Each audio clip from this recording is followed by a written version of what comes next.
My improv disaster became my best joke. I've always been terrified of public speaking, but last week I decided to conquer that fear by trying improv at an open mic night.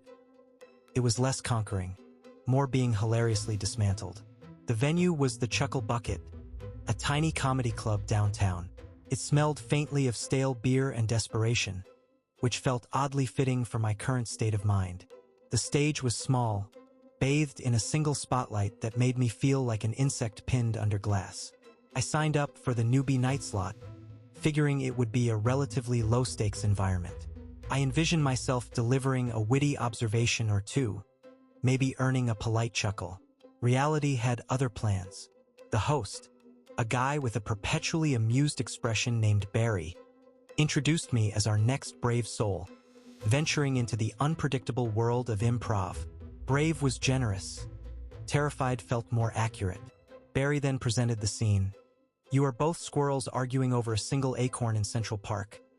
My partner was a woman named Brenda, who looked like she'd rather be anywhere else. Okay, I stammered. So, this is a really good acorn. Brenda just stared at me. Barry prompted. Expand on that. What makes it so good? My brain short-circuited. Squirrels. Acorns. Central Park. My mind was a blank canvas of panic. It's shiny? I offered weakly. Brenda rolled her eyes. Shiny doesn't make an acorn good, you walnut. The audience tittered. This wasn't going well. I tried to recover. But it has potential. It could grow into a mighty oak. I gestured dramatically with my tiny hands. Brenda snorted. You think this little thing is going to become an oak? You're delusional, buddy. She snatched the acorn from me. I felt myself shrinking under the spotlight. My carefully constructed image of a charmingly awkward newcomer crumbled into dust. Barry jumped in, trying to salvage the scene. Okay, let's say this acorn is magical. Magical? Really? It grants wishes, I blurted out, desperate for anything to cling to.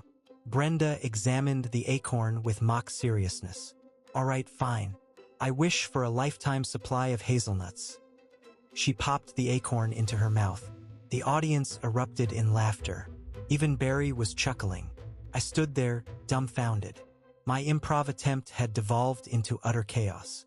Then, something unexpected happened. A guy in the front row yelled out, "Hey, what about my wish?" Another person shouted, "Yeah, you promised wishes."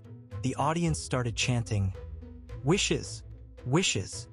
Brenda and I looked at each other, a flicker of understanding passing between us.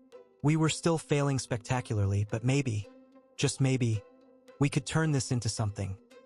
The acorn only grants one wish, Brenda declared, pretending to be wise. And it seems we've already used it. I added quickly, but there's a loophole. I paused for dramatic effect. If you bury the acorn and water it with tears of disappointment, it grows into a tree that dispenses sarcastic advice. The audience lost it. They were howling with laughter.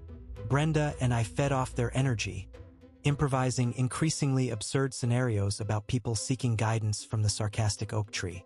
We invented characters: a heartbroken poet, a struggling entrepreneur, a cat trying to understand quantum physics, all receiving brutally honest and hilarious advice. The scene went on for what felt like an eternity, but it was the most fun I'd had in ages. The initial terror had vanished, replaced by a strange sense of exhilaration. Finally, Barry signaled us to wrap up. All right, folks, that's all the time we have for our squirrely adventurers. The applause was thunderous. People were genuinely laughing, not politely chuckling, but full-on belly laughs. Backstage, Brenda gave me a high five. You know, she said, that wasn't half bad. I grinned. It was terrible at first, but then it somehow became good. Later that week, I reworked the sarcastic oak tree bit into a stand-up routine. Killed. The audience loved the absurdity of it all. The magical acorn, the disappointed tears, the brutally honest tree. I realized something important that night at the Chuckle Bucket.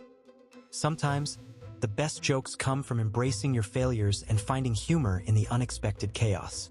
My disastrous improv attempt didn't break me. It gave me my best material yet. Turns out, a spectacularly bad start can lead to a surprisingly good punchline, and I'm definitely going back for another round. It was a chaotic mess, but that night proved even the most awkward moments can be spun into something funny.